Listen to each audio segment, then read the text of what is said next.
Hey, what's up everyone? Today I'll be going over another fighting game. This is Guily Gear, Xrd-Sign. This is the limited edition, which is available for the PS4 and PS3. There's also a port for the PC.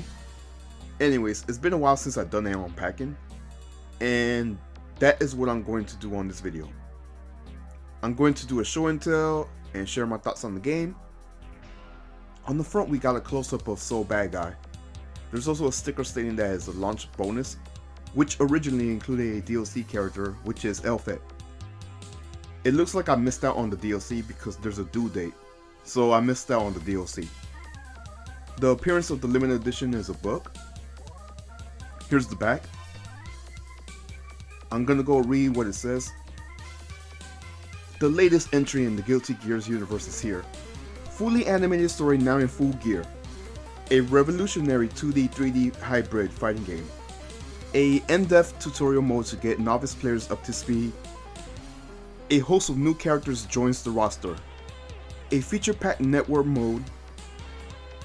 The limited edition includes special backyard replica box, which is the book-shaped item.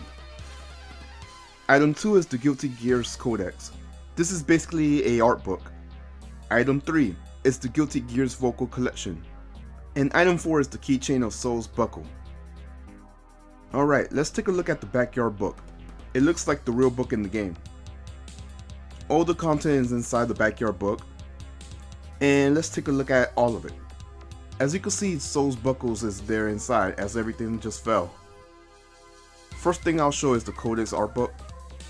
I would show the inside content of the art book, but I suck at showing books on camera. My apologies for the blurriness. Here's the vocal collection and its content.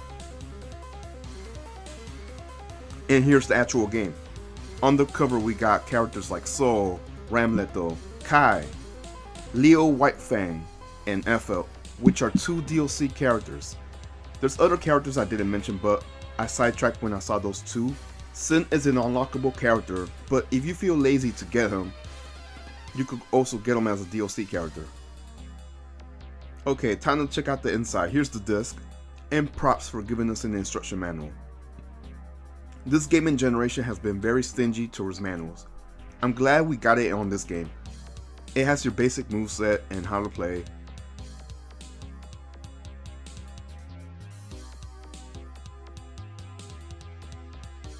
We also have some ads from BlazBlue's Chrono Phantasm, a game that I'll review in the past.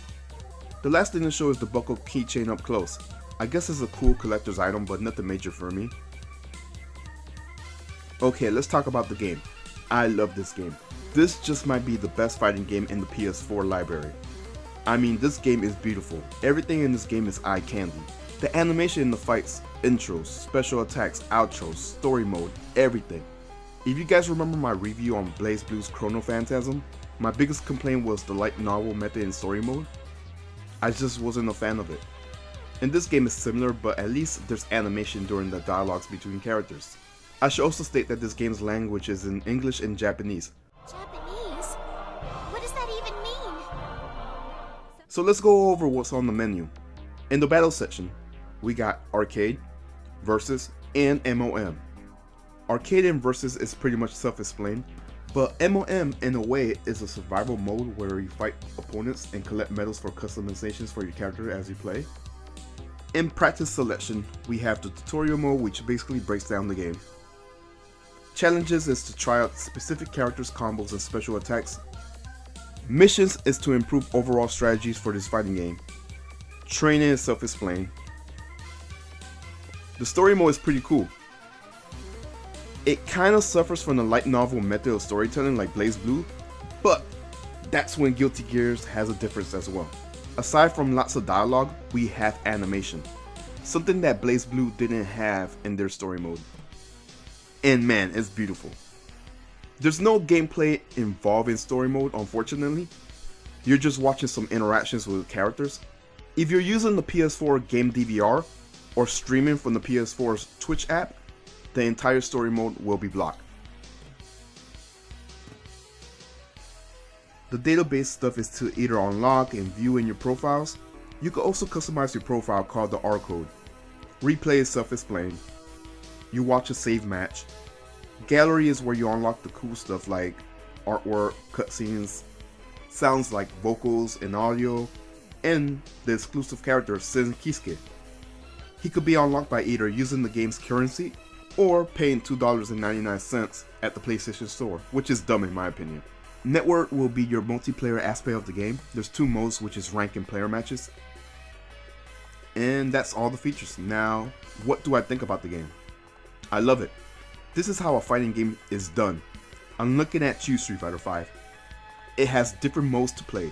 The visuals are beautiful, especially the instant kills. They look awesome.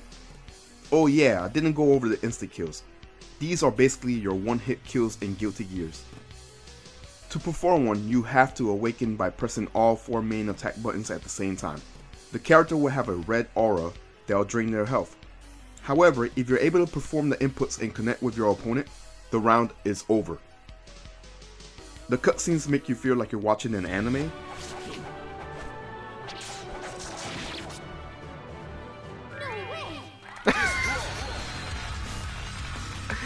There's crossplay with PS3 and PS4 players.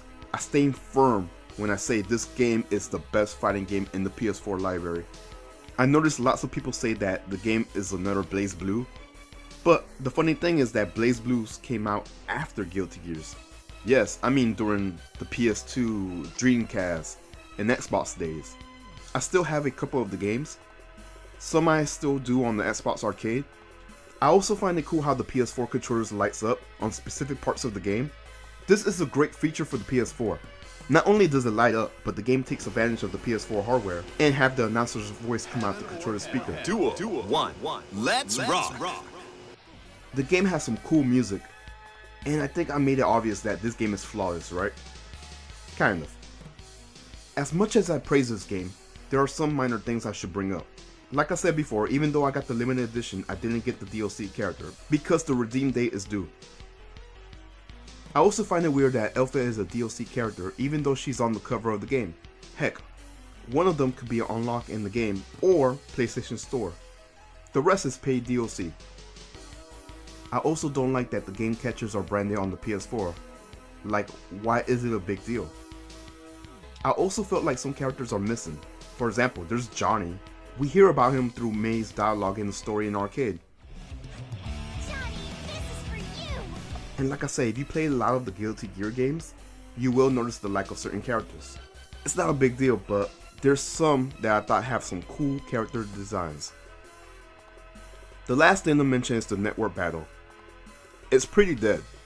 I'm assuming that people who play Guilty Gear Sign move on to Revelator because I can't find any lobbies. You can search by regions and cities. That feature is pretty cool. But like I said, network battle is pretty dead in this game. Other than that, the game is fun. I highly recommend picking it up. I also have the Revelator game as well. I'll break down that game in another video. I hope I sparked the interest to you guys. If you haven't played this game, I hope I sparked the interest to you guys. That's all I have for this video. I hope you like what you saw. If you did, make sure to hit the like button, comment on your thoughts on the game, hit the bell for notifications, and make sure to subscribe. I am out. Peace.「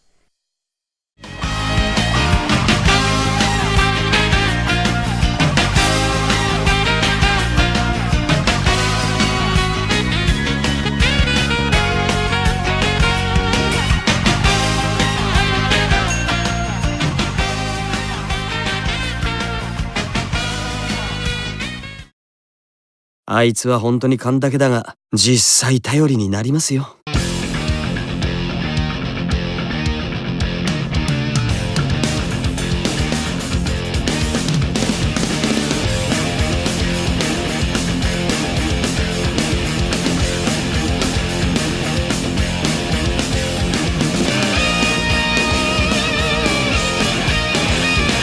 Answer!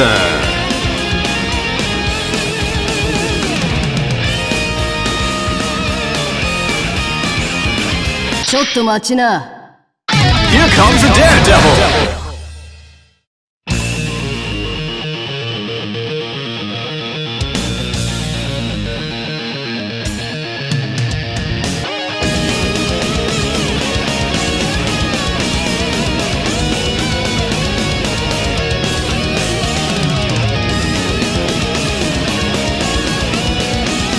Diecast. 切り捨てごめんだ。